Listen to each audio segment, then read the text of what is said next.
Let us go ahead and create a very basic Lambda function. What that Lambda function will do will pass some event data and some environment variable, and the Lambda function will return the event data and the environment variable. When you create a Lambda function, you have to provide the code along with it. And there are two ways to do so. One is you can edit the code inline, which is available only for Python and Node.js runtime. And the other option is to create a deployment package and upload it. Right now, let us go ahead and use Python runtime and create a code or edit the code inline and create the Lambda function. I'll show you the deployment package shortly. Click on create function. Of course, we'll author it from scratch. Give it a name and the runtime should be any one of these. Let us go ahead and select Python 3.6 and then we have this role. Now this is an execution role of Lambda, meaning that if your Lambda function or the code in the Lambda function which you have written, if it wants to access AWS services, that code should have proper permission, right?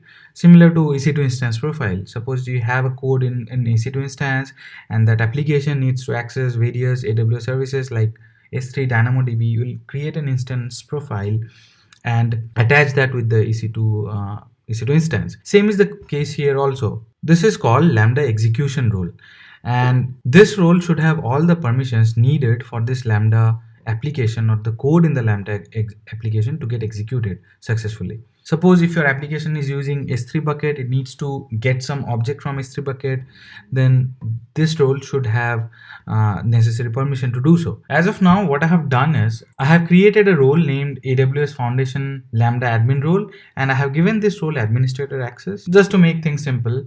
So the way you do it in create role, it should be a service based role and you should select Lambda from here. Refer to the IAM video if you want to know how to create service based roles. But I have created this role and I'll select this role as of now and click on create functions. So it is showing the Lambda function, AWS Foundation Lambda function has been successfully created. Now we'll have to do the configuration. So there are two things when you configure Lambda function. One is the trigger and then the permission. So if you see here, it is asking me to add triggers. The trigger can be anything: API gateway, S3 event, Kinesis, DynamoDB, code commit, so on and so forth. And the right hand side, this portion is showing the permissions which this Lambda function has. The left hand side are the triggers. You can add one or more triggers, and the right hand side in this console will show the permissions which this Lambda function has. Right now I do not need any trigger. I'll test the Lambda function from the console itself.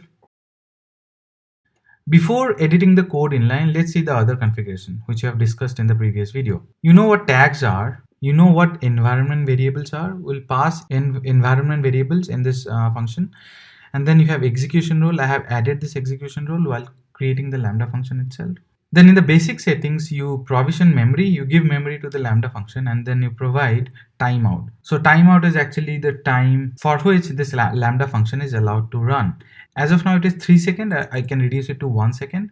And the memory is 128 MB, which is more than enough for our basic code. Then you have network, wherein you can execute the Lambda function without a VPC, and you can use either the default VPC or a custom VPC. Now use VPC whenever you're using Lambda function for your web application or for your applications. For example, 3-tier application serverless. In that case, you need to access database from the Lambda function, and you need to create the Lambda function in a VPC, in a private subnet of a VPC.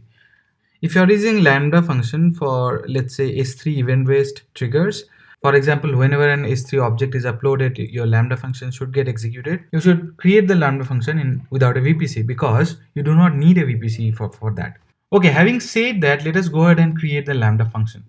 So I'm editing the code inline, which is available only for Python and Node.js. If I click on Java, you will not get any option to edit the code. You either have to upload a zip file or a jar file. If you use .NET, you will not get any option. You'll have to upload a zip file. If you use Go, you'll not get any option. If you use Node.js, that is possible.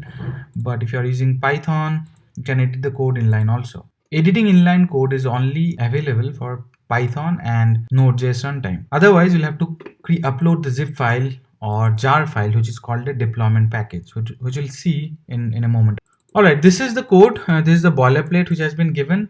Now, if you see here, handler is very important. As I have told you already, that handler is the entry point of the Lambda function. That means your Lambda code will get executed using this method or function.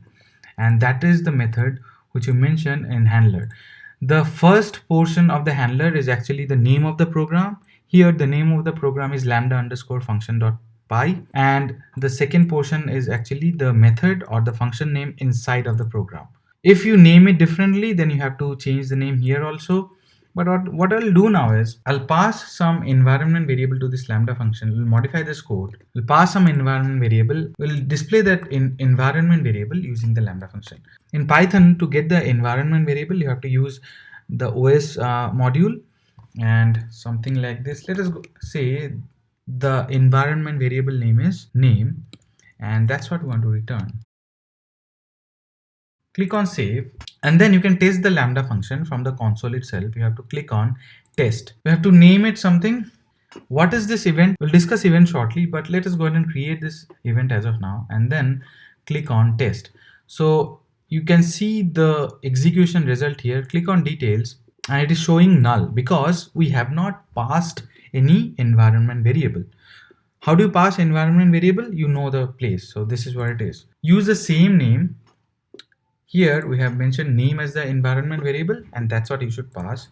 And let's say the value of the variable is AWS Foundation Lambda. Click on save and then test the function again. I should see AWS Foundation Lambda here because that is being returned. So you have used environment variable. Now what we'll do is there's something called event. So event is used to pass data to the lambda function. Now the data can be from API gateway, it can be from Kinesis, it can be from S3, it can be from anywhere. So using event, we pass data to a lambda function. Let us create one more variable, event data, and in Python, event is a dictionary. You'll have to pass it properly. Let's say we are passing course name in the event. We are passing a variable named course name in the event. And then we have something called context also. So what is context? Whenever a lambda function executes the code, it provisions and manages the resources which will be needed to run the code which you have defined in the lambda function. For example, this is the code I'm writing in this lambda function. So AWS Lambda service will provision and manage the resources. Now, while creating this lambda function, we provided a lot of configuration information. For example, the amount of memory, the timeout. We have also mentioned the region. There's no AZ for that matter because high availability is taken care of by Lambda by default. It is a regional service. We have mentioned the region, and so on and so forth. Now, using the execution context here, using this context variable, you can get information from the underlying environment, Lambda environment.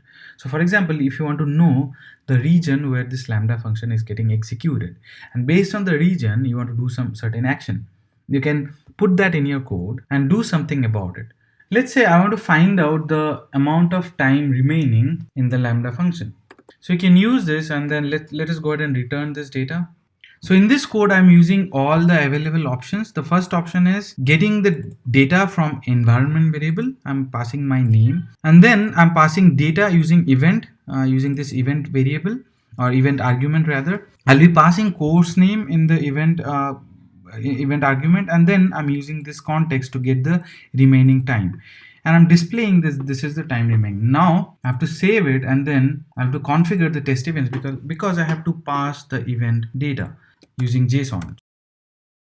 When you pass data in Lambda, it understands only JSON. So if you're passing in some other format, it has to be reformatted in JSON. So passing course name, and let me pass the name. So I'm passing my name as the environment variable, and then event data, which I have set up here, and then I'm getting some value from the context argument also.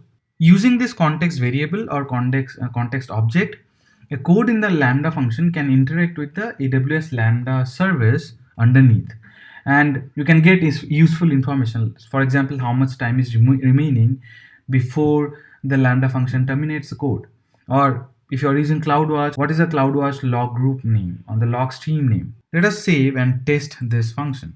So I'm getting some error. This is a Python error. That's okay. It is saying that the time remaining is integer. We cannot concatenate integer with string in Python. Let me go ahead and change that. If I test now, it is being successful. So it is saying, hi Deep, this is the environment variable which I have passed. The name of the course is AWS Foundation. This is the event data which has been passed, and it is saying 999 milliseconds are remaining because it took 0.65 millisecond for execution and it has been passed for 100 milliseconds. We have used all the three parameter options which could have been passed in Lambda: environment variable, event data, and context object. Now let us go ahead and see how deployment packages are used. The reason you need to use deployment package because your codes will not be so small. In production, your codes would be maybe a few hundred or few thousand lines. So it is not a good option to edit the code in line. Rather than, it's always better to upload zip file using deployment packages. Let us go ahead and take a look at deployment packages and what are those.